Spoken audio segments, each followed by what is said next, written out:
그런 거는 제 목소리 잘 들리시죠? 네. 네, 그 교류 분석에 관련된 내용들을 전반적으로 하기는 좀 그래서 교류 분석과 관련된 여러 가지 것들을 이제 소개하는 장을 마련을 했습니다. 인간의 심리를 다루는 전문 지식은 유사이래로 수없이 많이 개발되어 왔는데요. 그런 거 이 통칭해서 심리과학이라고 한다면 그 중에 하나가 교류 분석이 되겠습니다. 자, 그럼 교류 분석에 앞서 몇 가지 얘기를 이제 함께 곁들이고자 합니다. 네, 전반적으로 제 개인적인 사견인 것이니까 그걸 참조하시고 들으시기 바랍니다. 마음을 다룬다고 하면 아무래도 이제 우리가 통칭 이제 불교 문화권을 생각하는 게 참 가까운 편인데요. 이 불교 문화권에서는 이제 마음을 어떻게 보면 그 자리라는 표현을 많이 썼습니다. 즉 사람들이 받아들일 수 있는 모든 것들의 길목을 마음이라고 표현을 했죠. 이 사진은 그 유명한 원효대사입니다.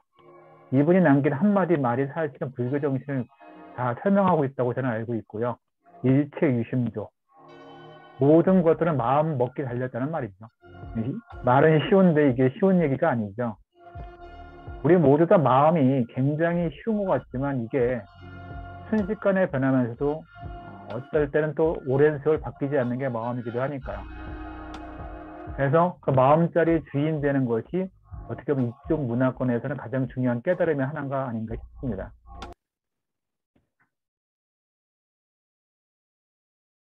그 다음으로 또 하나 이 동양 문화권에서 널리 알려진 것이 뭐냐 하면 시공간에 관계된 타고난 바탕을 중점을 두는 겁니다. 이것은 이제 결정론적인 심리인데, 이른바 명리죠.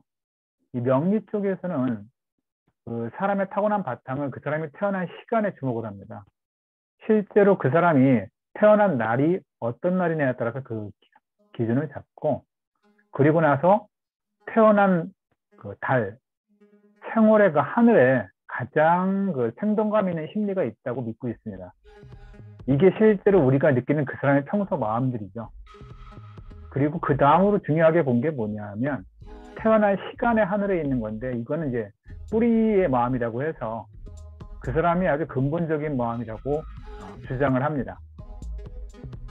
그리고 이제 한 가지 더 덧붙인다고 하면 이제 태어난 날에 이제 땅에 관계된 건데 이건 이제 그 사람의 기호나 적성, 취미와 관계된 마음을 결정한다고 알려져 있습니다. 뭐이 정도만 하면 이제 동양은 아무래도 약간 좀 그런 결정론적인 것들을 이제 중시하죠. 근데 동양 문화권만 그랬던 건 아닌데 서구에서도 실질적으로 그 사람의 타고난 바탕이 중요하다고 생각을 했습니다. 해부학적인 바탕을 훨씬 중시하게 되죠. 그 사람이 갖고 있는 몸 그 자체에 집중을 합니다. 즉 가장 중요한 몸의 그 기관이라고 할 것이 무엇이냐? 당연히 머리를 포함한 신경계 조직 이것이 중요하다고 봤고 또 하나는 심장을 포함해서 심혈관계가 또한 중요하다고 봤습니다. 그리고 그 외에는 이제 사람의 오장육부, 내장의 어떤 그런 기관, 조직 중에 어떤 것이 좀 더 강하게 강약이 어떠한가 이거 밸런스를 가지고 그 사람의 성격을 지배한다고 생각을 했죠. 어떻게 보면 다분히 이제 이게 더 논리적으로 느껴지긴 하죠. 근데 이런 것들과 관련해서 그 한 갈래 중에 또 영향을 받은 것이 있다면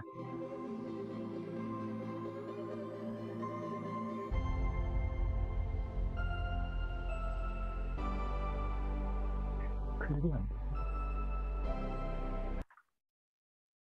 예. 이른바 이제 애니어그램입니다. 아마 익히 전에 들으셔서 이제 아실 텐데 그 애니어그램이 실질적으로 이제 확산하게 된 그 계기 중에 한 역사적인 인물이 바로 이 사람인데요. 그 20세기 초에 이제 러시아 사람이에요. 부르지예프라고 해서 이 사람이 이제 애니어그램만 말한 건 아니고 비유를 하자면 보통 이 사람은 이제 서양에서 그 달마라고 보는 사람들이 있습니다. 굉장히 신비주의 같은 것들을 강조했고 이분이 이제 타고난 시대적 특징과 결정되는 그런 것들과 관련해서 9가지 선천적 성격 유형을 주장하고 이게 점점 더 발전하게 돼서 오늘날의 애니어그램에 이르게 됩니다.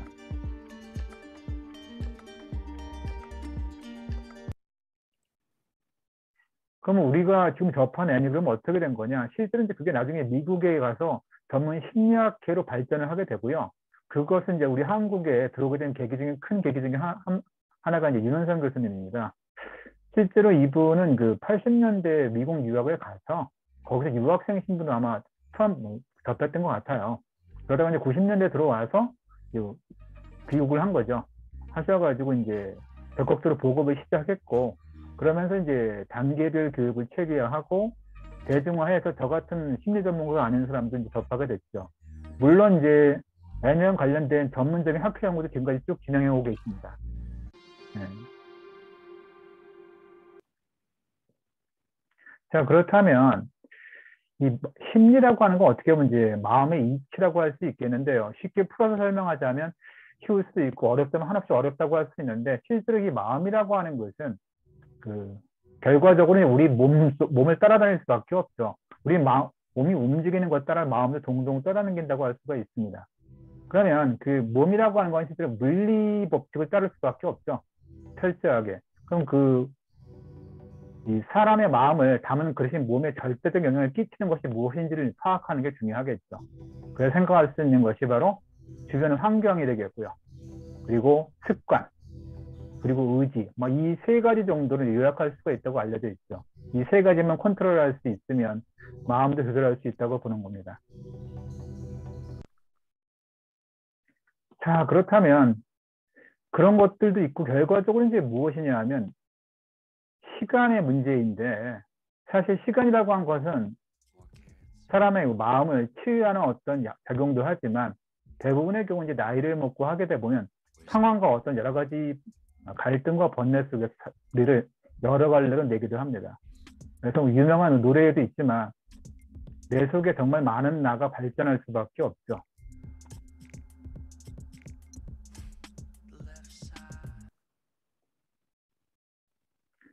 이와 관련해서 이제 종교적인 해석 중에 하나가 있다면 이름 많이 친숙하실 거예요. 일부 종교적 문화에서 이제 이런 심리 변화를 선과 악의 대결로 봤습니다.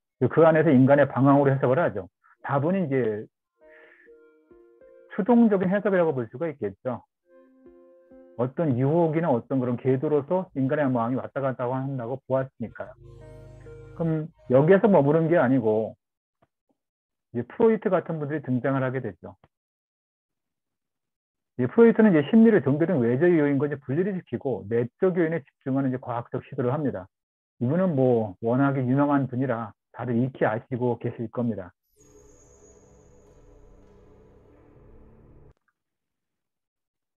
그렇다면 프로이트는 인간 내면으로 드디어 이제 제대로 집중을 하게 되는데요. 그래서 인간 내면에서 들여다봤더니 스스로 거리낌 없고자 하는 어떤 양심이라고 하는 부분이 있는 것 같고, 또 하고자 하는 어떤 본능적인 욕구, 충동의 부분이 있는 것 같고, 그 사이에서 합리적이고 논리적으로 생각하는 틀인 판단력이 인간이 갖춘 것 같은데, 이것들을 이제 구분해내기 시작합니다. 그래서 이른바 그 유명한 정신의 빙산의 메타포가 나오게 되죠. 이게 잘 아실 텐데, 스스로 나라고 의심할 바 없는 자아라고 생각되는 구조가 물론 있고, 근데 그건 사실 빙산의 눈에 보이는 그렇게 작은 부분이라고 주장을 하죠. 우리가 24시간 이 자아의 지배를 받을 수는 없다는 걸 다 아실 겁니다. 그렇다면 또 다른 이면의 거대한 부분에 사실 초자, 슈퍼에고가 있다고 봤고, 이건 도덕적인 자신으로 봤죠. 그리고 더 오랜 세월부터 있다고 믿고 있는 본능적인 나, 이지의 존재도 역시 주장을 하죠. 참, 이 프로이트라는 분은 이 무의식을 발견했다고 보는 게 맞겠죠. 프로이트 전과 이후로 갈리게 되는데요.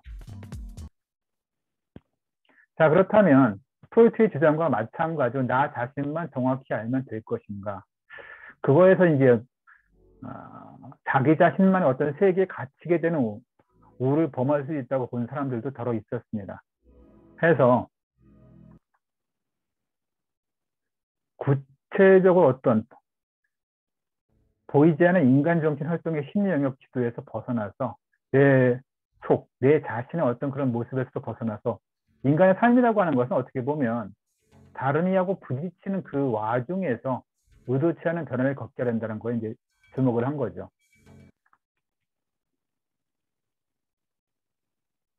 네, 오늘의 주인공이네요. 즉 내면이 아닌 마음이 눈에 띄게 나타나는 게 뭐가 있을까? 외면적인 주고받으면 이제 에릭 번에 주목을 합니다. 이분이 이제 교류 분석을 개발하신 분이에요. 미국의 정신의학자이시고요. 이 캐나다 원래 출신인데 이민자예요. 그분이 수료하기는 이제 아버지가 일찍 돌아가셨는데 그때 그 정신적인 충격이 꽤 컸다고 합니다. 그리고 그 캐나다에서 국내 서울대라고 할 수 있는 맥길대의 그 의대에 진학을 했고요. 그리고 이제 2차 대전에 정신과로서 이제 참전해서 군 공부를 합니다. 그 당연한 수순이겠지만 이제 그쪽 관련된 전문학회에 이제 계속 가입하려고 논문을 추구하고 하는데 이게 잘 안 돼요.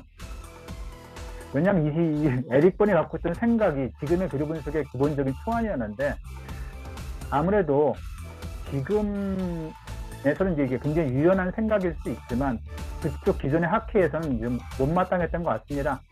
그래서 미숙하다고 해서 거절을 계속 당해요. 퇴짜를 맞습니다. 에릭 번은 할 수 없이 이제 자기들 지인이라고 할 만한 사람들하고 주변에서 조촐하게 공부 모임을 계속 가지게 돼요. 그 공부 모임이 근데 하면서 자기들 나름대로 전문적인 어떤 지식이라고 생각하는 것들 책들을 펼쳐내고 했는데 그게 뜻하지 않게 대중에게 베스트셀러가 됩니다.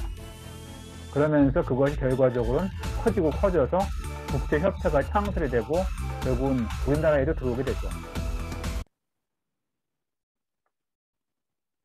자, 그럼 에릭 번은 사람을 어떻게 봤는가? 에릭 번이 본 사람의 면모는 크게 이 키워드가 이 세 가지라고 할 수 있습니다. 사람은 긍정적이다. 사람은 합리적이다. 사람은 가능성의 존재다라고 봤습니다.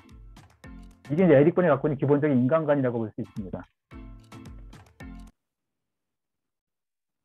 그래서 사람을 어떻게 볼 거냐. 물론 정신분석이라는 기본적인 그 골조를 갖고 있지만 외부적인 관찰에 있어서 행동주의적인 측면을 더욱더 강조하게 됩니다. 그래서 기존의 심리 전문 이론에 대해서 대중 친화적인 표현, 물론 의도한 건 아니었겠지만 그런 접근 방식을 구성하면서 거의 신드롬 같은 큰 붐을 일으키게 됩니다. 그래서 자아 구조라는 걸 생각하게 되죠. 참 많이 발전하고 진화했다고 볼 수 있는데 인간 내면에 있는 어떤 그런 자아를 이제 구조적인 틀로 본 겁니다. 여기 그림에 보시는 것처럼 부모, 교육적인 자아라고 해서는 페어런트 자아가 있고 그리고 어덜트, 논리적으로 생각하고 합리적으로 판단하는 생각하는 자아. 이게 이제 사실 교류 분석에서 가장 중심적인 자아입니다.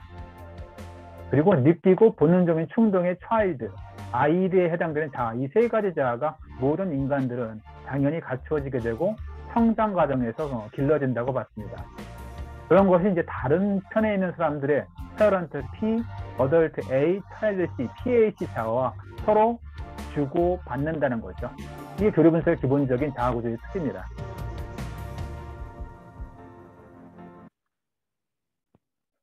그렇다면 교류 분석에서 본 가장 이상적인 상태는 뭐냐?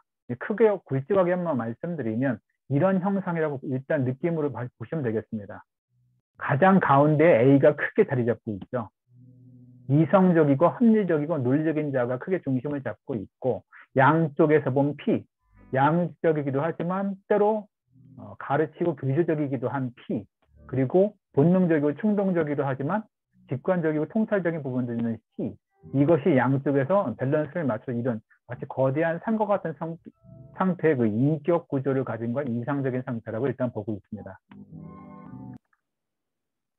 그렇다면 어떻게 이걸 접근할 것이냐? 손쉽게 살피고 또 수정하는 방법이 뭘까? 외부적으로 행동주의적으로 나타날 수 있는 것은 바로 대화 그 자체라고 봤습니다. 메시지를 주고받는 대화 속에 해답이 있다고 본 거죠. 그래서 크게 세 가지로 이제 교류 분석은 분류를 합니다. 상보, 교차, 이면 이 세 가지 특성의 교류가 있다. 첫 번째 상보에 해당되는 걸 살펴보면 가장 자연스럽고 가장 어떻게 보면 원초적이라고 해야 될까요? 가장 대표적인 게 바로 P와 C자의 교류입니다. 이건 쉽게 그냥 부모 자식 간의 본능적인 친숙함의 교류라고 보시면 됩니다. 그게 대표적인 상보 교류의 일종입니다. 이건 아마 쉽게 다들 느끼셨을 거고 그리고 지금도 느끼실 수 있거나 앞으로 느끼시겠죠. 그것만 있는 게 아니고 일상적으로 주변인들하고 우리가 유익한 메시지를 주고받을 때가 있어요. 대화 중에. 그런 것 역시 A와 A자로서 상보교류하고 있다고 봅니다. 이 상보교류라는 것은 의도한 자아 구조와 메시지를 정확히 주고받는 상황을 말합니다. 근데 항상 이런 것만 있지는 않겠죠. 이른바 교차기류라는 게 있습니다. 이건 보시는 거에서 대충 느끼실 텐데 서로가 의도하지 않은 자아 구조를 서로 건드리는 거예요. 나는 분명히 상대방한테 유익한 메시지를 준다고 A자를 통해 말했는데 상대방은 그걸 감정적으로 받아 C의 자아가 발동을 한다든지 이런 식으로 교차하는 경우가 왕왕 많이 있죠. 자, 그럼 교차계를 위해서 더 미묘해지는 게 뭐냐면 이면교류입니다. 이면교류는 겉으로 보면 겉에 주고받는 메시지를 들여다보면 분명 상보교류인 것 같아요. 분명히 두 사람은 서로 같은 동호회인 등산 취미 활동에 대해서 건전한 대화를 하고 있는 것 같은데 그 이면에서의 메시지는 서로 다른 주제를 더 관심 있어 하는 거죠. 이런 것들이 이면교류인데 이게 꼭 나쁘다고만 할 수는 없고요. 이 오랜 사회생활을 하다 보면 때로 뭐 방편을 취해야 되는 것이기도 하고 뭐 간단하게 얘기할 수는 없습니다만 그 상보교류를 하는 게 더 좋긴 하겠죠. 자, 그렇다면 교리 분석에서 생각하는 어떤 것 이게 이제 제가 너무 간단히 추격해서 얘기를 했는데 인생은 게임이라는 식으로 한 가지 얘기할 수도 있는데 이거 주제가 이 주제로 할 얘기가 되게 많으실 거예요. 우리 주현진 교수님이. 제가 이건 이쪽 지식이 많이 부족해서 짤막하게 말씀을 드리는데 인생은 게임이라는 것은 실제 무의식과 관련된 각본이라는 게 있습니다. 그래서 사람의 삶이라고 하는 게 아마 다 겪어보셨을 텐데 우리가 원치 않는 배역을 맡은 배우 같은 느낌이죠. 이게 어쩔 수 없이 몰입하게 돼요. 그러면 자기가 원하는 배역이 아니었음에도 불구하고 그러면 또 보이지 않는 어떤 연출에 힘이 마치 보이지 않는 실처럼 우리한테 매달려서 우리가 움직이는 인형 같은 느낌이 들죠. 이러고 싶지 않은데 타성에 의한 것이든 뭐에 의해서 그게 이제 각본과 관련된 건데 그래 어쩔 수 없는 그런 어떤 심리가 드러나게 되고 그게 이제 교리 분석의 실제로 드라마라고 하는 어떤 것은 키워드가 등장하게 됩니다. 그와 관련해서. 그래서 또 그것을 관련해서 어떤 대처 방안이랄까 재결단의 과정이 등장하기도 하고요. 이상으로 제 짤막한 특강은 이제 마무리를 지어야 될 것 같고요. 경청해 주셔서 감사하고요. 네, 마무리 짓겠습니다. 네, 수고하셨습니다. 네, 우진태 박사님께 큰 박수 부탁드립니다. 네, 너무 네, 아주 지적이고 네, 너무 잘 해주셨습니다. 이 어떤 애니메이션 이런 것도 굉장히 이거 예, 원래 일주일 전에 하기로 했었는데 그때는 네. 되게 짤막하게 준비했었는데 시간이 남는 관계로 이제 쓸데없이 오바를 좀 했습니다. 네, 저는 그럼 이제 퇴장을 해도. 네, 감사합니다. 수고하셨습니다. 네, 네, 수고하셨습니다. 네. 나가는 거지?